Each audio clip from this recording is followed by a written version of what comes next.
A gente vai começar agora a corrigir a prova mais recente que tem até o momento, tá? Da Marinha, de prótese dentária, que é a do ano de 2025. Vamos comigo. Questões, então, de 26 a 30, tá? Da prova rosa de prótese do ano de 2025. Aqui a gente tem a capa da prova e aqui a gente tem, ó, ano de 2025, prótese dentária, prova rosa, tá bom?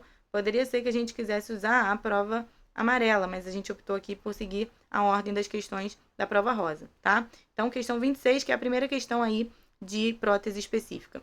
De acordo com Ockson, qual é a placa que é utilizada primariamente para tratar mau posicionamento e deslocamento do disco com redução, tá? E aí a gente tem as opções aqui: placa estabilizadora, plano de mordida anterior, placa de posicionamento anterior, placa pivotante e placa macia ou resiliente, tá? Então, macia ou resiliente são sinônimos, tá bom? Mas essas aqui, ó, plano de mordida anterior é diferente dessa daqui de placa de posicionamento anterior, tá bom? E aí eu vou trazer aqui para vocês todas essas diferenças, tá? Dessas placas oclusais aqui, tá bom? Esse termo, né? Esse tema de placas oclusais é muito cobrado nas provas da Marinha, tá? Então é importante dar uma atenção especial e é muito importante também a gente conseguir nomear quais são os assuntos das questões para a gente poder mapear isso, né? E poder estudar mais essas questões que costumam cair com uma maior frequência, tá bom? Claro que a gente tem que estudar tudo, mas o que cai mais, a gente tem que saber mais, tá bom? E aí eu trouxe aqui para vocês, ó, isso tudo tá na página 373 até 393, tá? E aí, essas páginas aqui estão todas contidas no capítulo 15, tá? Que é o capítulo relacionado à terapia de placa oclusal, tá bom? E aí a gente tem todos esses tipos de placa aqui que o professor Ockson menciona, tá bom? A primeira delas, que ele fala ali no capítulo, é a placa estabilizadora, tá? E aí, o que a gente tem aqui de informação? Que o objetivo do tratamento com a placa estabilizadora é eliminar qualquer instabilidade ortopédica entre a posição oclusal e articular, removendo assim essa instabilidade como fator etiológico da DTM, tá? Então, esse aqui é o objetivo, tá? Da placa estabilizadora, tá bom? Então, a gente vê que não tem nada a ver aqui com tratar mau posicionamento e deslocamento do disco, como pede a questão, tá bom? Então, a gente sabe que estabilizadora, placa estabilizadora não é a opção aqui correta, tá? Vamos ver as outras opções. Plano de mordida anterior, né? É lá a outra opção que a gente tem na questão. O plano de mordida anterior é um aparelho rígido de acrílico usado sobre os dentes superiores, fornecendo contato somente com os dentes anteriores e inferiores, tá? E aí ele fala aqui, ó, sua pretensão inicial é desocluir os dentes posteriores e assim eliminar a influência deles sobre a função do sistema mastigatório, tá? E então, esse plano de mordida anterior também não tem nada a ver com tratar, né, deslocamento ou mau posicionamento do disco, tá? Então, também não é uma opção aqui pra gente. Vamos ver a outra opção. Placa pivotante, tá? Aí a gente tem as indicações. A placa pivotante foi originalmente desenvolvida com a ideia de que reduziria, né, a pressão intraarticular, aliviando a carga sobre as superfícies articulares, certo? Pensou-se que isso seria possível quando os dentes anteriores ocluíssem, criando um fulcro ao redor do segundo molar e provocando um giro do côndilo, né, e para trás, distanciando-se da fossa. Contudo, tal efeito só pode ocorrer se as forças que fecham a mandíbula estiverem localizadas anteriormente. Então, a gente vê que o objetivo dessa placa pivotante aqui, ela foi desenvolvida com a ideia de reduzir pressão intraarticular, tá? Então, aqui, ó, reduzir pressão intraarticular. Então, não tem nada a ver, né, com tratar mau posicionamento e deslocamento do disco, tá? Então, também não é uma opção aqui pra gente.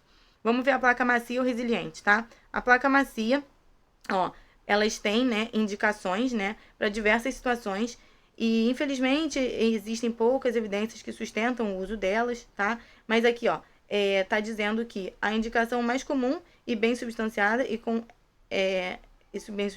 um aparelho protetor para pessoas com probabilidade de sofrerem traumas nas arcadas dentárias. Os aparelhos atléticos protetores diminuem a probabilidade de danos às estruturas orais quando se recebe um trauma, tá? Então, a placa macia ou resiliente é aquela placa que é utilizada para essa finalidade de proteger os dentes, né, de traumas, né, e evitar esses tipos de situações nas arcadas dentárias. Então, também não tem nada a ver com o que a questão pede aqui de tratar mau posicionamento, né?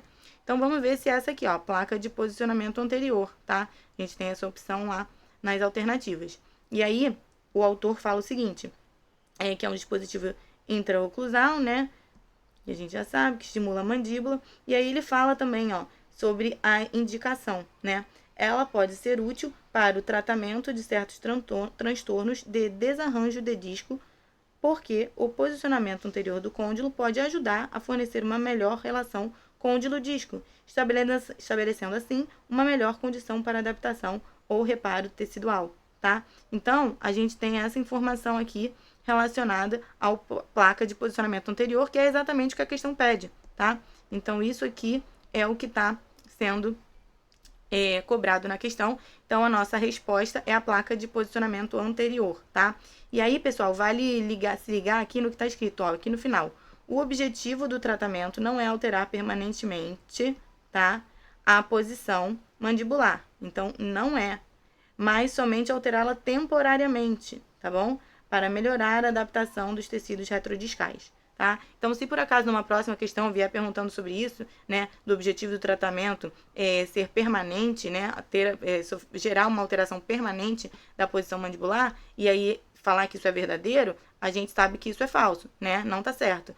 Porque aqui, como diz o autor, ó, somente alterá-la, né, alterá-la o quê? A posição mandibular temporariamente, tá? Para melhorar essa adaptação aí dos tecidos retrodiscais, tá bom? Então, o nosso gabarito é a letra C, placa de posicionamento anterior, tá bom? E aí a gente viu aqui que as demais opções não condizem com o que o enunciado pede. Questão número 27. De acordo com Cardoso, acerca do condicionamento tecidual, assinale a opção correta, tá? Então, ele quer a opção correta aqui das alternativas.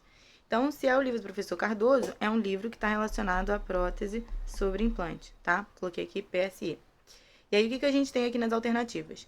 Letra A. O condicionamento tecidual pode ser feito por meio de cicatrizadores, certo?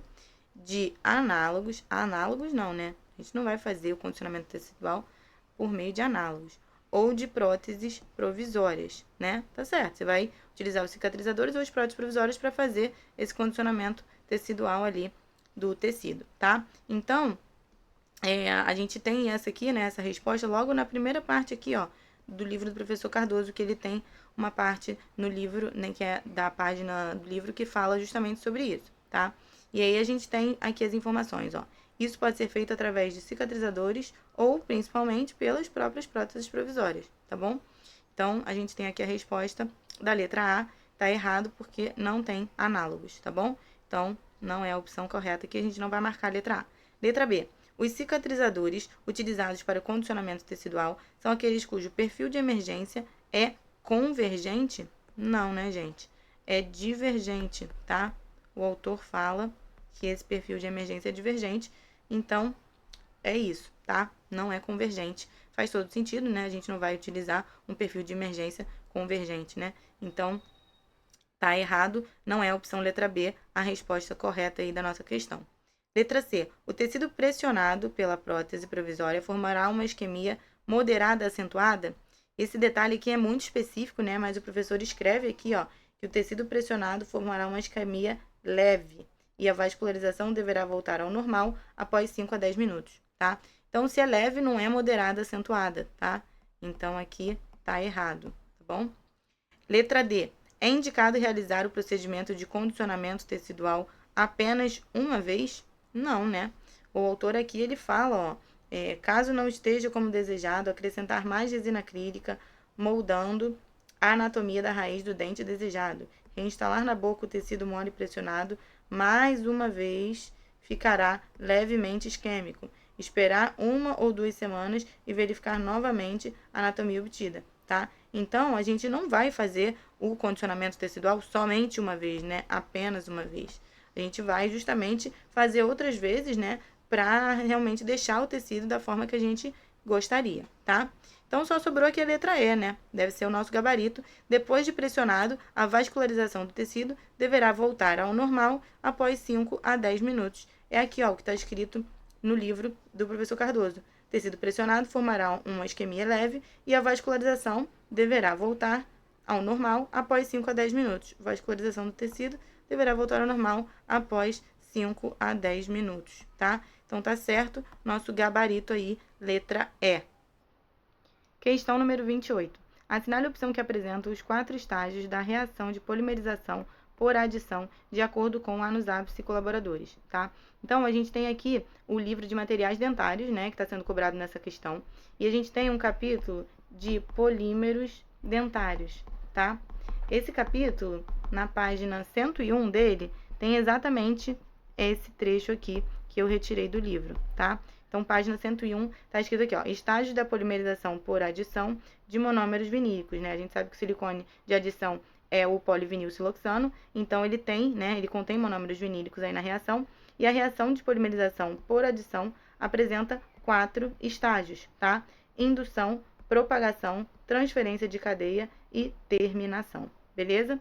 Então, nosso gabarito, letra E. Todas as demais opções, ó, tem opções aqui que não estão contendo, né, no que a gente tem no livro. Então, indução, propagação, substituição não existe, né? Inibição não existe. Letra B, terminação, inibição também não existe, né? E aqui a gente tem sensibilização, também tá errado, e inibição também não existe, tá? Então, ele pediu a opção que apresenta os 4 estágios, tá? Não necessariamente na ordem, mas tinha que ter os 4 estágios, e a única opção que tem esses 4 estágios está na letra E, tá bom? Então, é o nosso gabarito aí da questão 28, letra E. Chegamos aqui na questão 29, e aí o enunciado dessa questão, ele está perguntando a respeito de materiais de revestimento estético que o professor Cardoso fala no livro dele de prótese sobre implante, tá? E aí o professor fala no capítulo que tem vantagens e desvantagens dos 2 grandes grupos, que são os grupos de materiais cerâmicos e dos materiais resinosos, tá? E aí ele fala dessas vantagens e desvantagens, e a questão, ela aborda justamente essa informação. E aí ela faz uma mistura entre justamente as vantagens dos materiais de revestimento cerâmicos com as vantagens dos materiais de revestimento de resina, né, os resinosos. E aí, o que acontece? Além disso, ele também confunde colocando ali uma desvantagem dos materiais cerâmicos dentro das opções ali, que seriam as opções que ele pergunta, né, quais são as vantagens do material cerâmico, tá? Então, a gente vai ter essa resolução aqui, eu vou mostrar para vocês aqui na tela, no próximo slide, a gente vai seguindo aqui até chegar no gabarito da questão, tá? Vamos lá. As nossas alternativas aqui, ó. Letra A. Ser aplicados praticamente em qualquer liga metálica odontológica. Isso é uma vantagem dos materiais cerâmicos? Não, pessoal, isso aqui é uma vantagem, tá? Mas é uma vantagem dos materiais resinosos, tá bom? Letra B. Apresentar o processo de utilização mais simplificado? Também é uma vantagem dos resinosos, tá? E aí eu vou mostrar para vocês isso no próximo slide aqui, eu trouxe a cópia da página do livro que fala sobre isso. Letra C. Possuir facilidade de reparo? Isso também é uma vantagem dos materiais de revestimento estético resinosos, tá? Não é dos cerâmicos. Então, a questão está pedindo cerâmicos, não é a nossa opção aí correta. Letra D. Fraturar com mais facilidade? O fato de fraturar com mais facilidade é uma desvantagem, tá? É uma desvantagem dos sistemas, né, dos revestimentos estéticos cerâmicos, tá bom? Porém, a vantagem, né, não é a desvantagem. Então, não é a opção correta. E letra E, dificultar a adesão da placa bacteriana. Tá certo. Isso sim é uma vantagem, tá, dos materiais de revestimento estético cerâmicos, tá bom? Então, isso sim, essa é a resposta. Isso sim é o nosso gabarito, tá? Então, temos aí letra E. E aí eu trouxe aqui nesse slide, ó, as vantagens dos materiais cerâmicos, tá? Que o professor Cardoso menciona no livro dele. As desvantagens dos materiais cerâmicos, tá? E aqui a gente tem, ó, o gabarito da questão, né? Que é a nossa letra E. E aí a gente tem aqui as desvantagens, como eu falei. A gente tem aqui as vantagens dos materiais resinosos e as desvantagens dos resinosos. Você vê que, ó, aqui nas vantagens dos resinosos, a gente tem, ó, facilidade de reparo, que era uma das alternativas lá da questão. Processo de utilização mais simplificado, que era outra alternativa. Podem ser aplicados praticamente em qualquer liga metálica odontológica, era outra alternativa, né? E aí a gente tem aqui a desvantagem, ó, fraturam com mais facilidade, uma desvantagem dos materiais cerâmicos, tá? E aí isso aqui também era outra alternativa, tá? Mas todas essas alternativas estavam erradas, né? Porque não condizem com o que o enunciado pede, que são as vantagens dos materiais cerâmicos. Então, o nosso gabarito, letra E. Questão número 30, tá? Nossa última questão aqui do vídeo de hoje. Vamos lá, vamos continuar estudando junto. Segundo Todescan, em relação aos sistemas de suporte ou de sustentação, no que se refere à posição coronária e radicular, tá? Que está relacionado aqui ao grau de inclinação dos dentes remanescentes, não é recomendável usar suportes cuja raiz apresente uma inclinação superior a, tá? Então, o que a gente tem aqui? O autor, Todescan, ele está escrevendo justamente características, né, de elementos que a gente tem que avaliar dos dentes remanescentes para ver se eles podem ou não ser suportes, né, de uma prótese parcial removível, tá? E aí, o que o autor fala aqui nessa questão? Ele está pedindo justamente o grau de inclinação, né, que tem como limite, né, ou seja, superior a esse grau de inclinação do dente, não é uma recomendação para ser um suporte de uma PPR. Tá? E aí, o autor fala isso no capítulo 4, na página 40, tá bom? Tá escrito exatamente o que tá aqui no slide, ó. Eu copiei do próprio livro, tá? Então, ele diz aqui que é 28 graus, tá bom? Então, as outras alternativas estão erradas, porque não tá escrito 28. Então, a resposta certa é o que tá escrito no livro e é o número 28, tá bom? Então, são 28 graus acima dessa inclinação. Esses dentes, eles não são recomendados para justamente atuar como um dente suporte. E aí, nesses casos, o autor ainda escreve aqui, ó, que é necessário, né, fazer o tratamento ortodôntico, tá? É o que é indicado para justamente esse dente poder ter uma viabilidade nesse suporte de PPR futura, tá bom? Então é isso, assim a gente encerra aqui a nossa última questão, né, a questão número 30 desse vídeo, e aí a gente vai continuar corrigindo as próximas questões nos próximos vídeos, tá bom? Vamos comigo, a gente vai junto, vamos até o final. Tchau, tchau, gente!